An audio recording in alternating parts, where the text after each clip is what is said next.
उर्दू मजमून नवेसी में आज हम मजमून लिखेंगे सावित्री बाई फुले पर।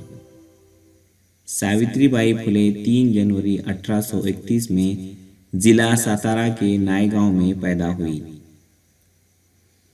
सावित्री बाई फुले के वालिद का नाम खंडोजी न्योशे पाटिल और वालिदा का नाम लक्ष्मीबाई था। सावित्री बाई की शादी ज्योतिराव फुले से हुई।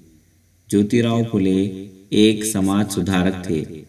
ज्योतिराव फुले ने सावित्री बाई फुले को पढ़ना लिखना सिखाया।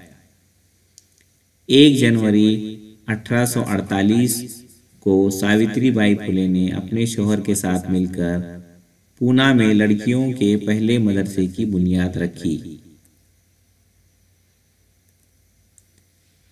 सावित्री बाई फुले को लोगों ने बहुत तकलीफें दी, लेकिन उन्होंने हिम्मत नहीं हारी।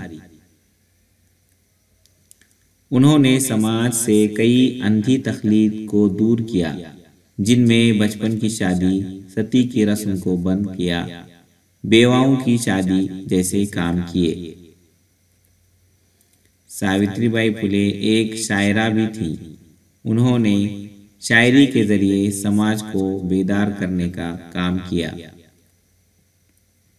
सावित्री बाई फुले ने अपनी सारी जिंदगी समाज सुधार के काम में गुजार दी।